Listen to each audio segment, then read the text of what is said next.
gives me great pleasure to offer a very, very warm welcome to former constituents, Brian Wallach. He is the co-founder of I AM ALS and received his bachelor's degree from Yale University. Brian is joined by his wife, Sandra Abrevaya, who, like me, grew up in the city of New Haven. A few years ago, while Mr. Wallach was working as an assistant U.S. attorney, he was diagnosed with ALS, just 37 years old. Refusing to let this shocking diagnosis deter him, Brian partnered with Sandra to co-found I AM ALS. It's a nonprofit organization that provides critical support and resources to ALS patients, caregivers, and loved ones. While engaging with policymakers, they promote ALS research, they mobilize communities to take action in this area, to spread the word, for increased awareness of ALS to millions of people. Brian Wallach is a force along with Sandra, and so delighted to have him with us today. He is going to talk about funding for ALS research programs and some of the new initiatives that will help to accelerate development of therapies for all life-threatening neurodegenerative diseases. With our hearts and our arms open, we welcome Brian and Sandra Wallach. Thank you so much, Madam Chairwoman, for that introduction and that background. We're so grateful to be here today with everybody, and thank you to you and to Ranking Member Cole and to Congressman Fleischman for the opportunity to speak to you once again about the fight to end ALS. My name is Brian Wallach. I am 41 years old and I have been living with ALS for almost 5 years now. I am here today with my wife, Sandra, who is my voice. Truth be told, when I first testified before you in 2019, I did not think that I would be alive to speak to you today. I am one of the lucky ones, as 90% of those diagnosed in the same year as me are dead. That includes veterans, mothers, sons, and daughters from every single congressional district. Thanks to you and the other amazing champions on the Hill, we have made real progress since I first testified before you. And you have worked to pass and fund the Act for ALS and have recognized that ALS should be part of the mission of the new ARPA-H. 3 years ago, you told me that you would do everything in your power to fight for a cure. And Chairwoman, you have kept that promise. For that, I am humbled. But we still have miles to go before we rest. May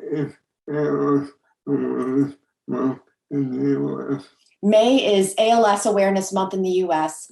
On May 12th, I AM ALS and hundreds of ALS advocates gathered in DC, a mile away from the Capitol, to plant thousands of flags for those living with ALS and those we have lost. This is the reality of ALS today. My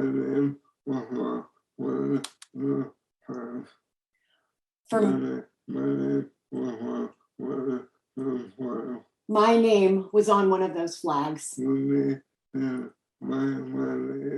For me, my reality is that I can now barely speak. I am mostly confined to a wheelchair, and I can no longer raise my arm. But I am still here, and I will keep fighting for as long as I breathe. By passing Act for ALS, Congress and President Biden made clear that the FDA and NIH must act now to implement these programs. Most importantly, the Expanded Access Grant Program. As President Biden said during the December signing ceremony of the bill, quote, "This law invests $100 million annually for the next 5 years, and this includes issuing grants that support research on and access to promising new therapies for patients who don't make it into clinical trials. This means hope for patients who would otherwise have no access to treatments that could possibly work for them," end quote. Earlier this year, you approved and appropriated $25 million to make this program real. And on May 12th, NINDS released the funding opportunity announcement for those funds. I am here today to ask you to build upon this momentum by fully funding ACT for ALS for the 2023 fiscal year. Fully funding ACT for ALS means that we need to appropriate $100 million in fiscal year 2023, including $75 million for the Expanded Access Grant Program. This funding is not only desperately needed by those of us who are dying from ALS right now, but it will also change the course of ALS forever. Full funding will allow NINDS and FDA to move forward aggressively and quickly to implement the programs in ACT for ALS. We urge the agencies to work with the same urgency as Congress has shown so that we can make the hope that ACT for ALS embodies for those who have suffered in the shadows and those who have been left to die for too long real. The ALS community, which includes clinicians, clinical researchers, people living with and impacted by ALS, and advocacy organizations, we are all united in support of expanded access programs. As NIH and FDA create and execute on the Expanded Access Grant Program mandated by ACT for ALS, we ask the agencies to incorporate the set of recommendations the ALS community provided to them this month. I also ask for your support in ensuring that ALS research is robustly supported by NIH and by the Department of Defense. These research programs are critical to unlocking treatments for ALS as well as Alzheimer's, Parkinson's, multiple sclerosis, and beyond, because all of these neurodegenerative diseases are connected. Thank you. Thanks to all of you, the path toward ending ALS is clearer. But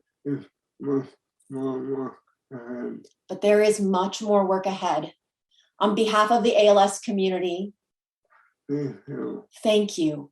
And I look forward to working with you to turn ALS from always fatal to chronic, and then to end it once and for all. Thank you, Chairwoman.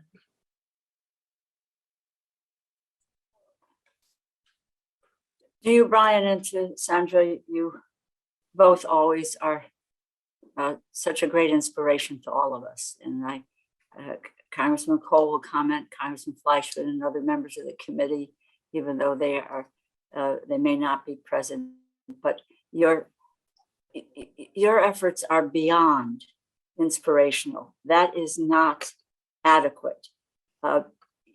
You have made ALS and the ravages of ALS, not only on the individual with the disease, but on the families as well, on your family. But you have opened the eyes of this country. You've opened the eyes of members of Congress to what our responsibilities are. And, I look at you, Brian, and, we've had the chance to talk, on several occasions. And I said to you in our last conversation, you're looking good, my friend. You're looking as good as I have ever seen you. And I know there's treatment. And I'm going to tell you that we are not going to stop fighting. We are not going to stop fighting because, you're not going to let us, and we're not going to do it because you are that wind beneath our wings here. And we listen to you, and it gives us great courage to look at the dollars that we spend and where we spend them, and know that while we have conquered other illnesses in this great country of ours, because we have great medical facilities, that we have the opportunity, as you have said, to make it chronic and to deal with ending. And we will continue that research. And I promise you that we will that we will do that. And we have in the language of ARPA-H that one of the neurodegenerative illnesses which they will look at is ALS. I was at an event last evening where I met, and I try to remember his last name. First name was Roger, and I talked to Roger about you, Brian, and Sandra. He is 6 years diagnosis. He was at this event last night in a tuxedo and, just enjoying it and so forth, still, ravaged by the illness, but on his feet. And, so there is hope that is out there. And we all cannot thank you for never, ever, ever giving up hope and making sure that we never give up hope as well. Love you both, and thank you for what you have done in calling attention to this ravaging disease. We're there. We're there for you, my dear friend.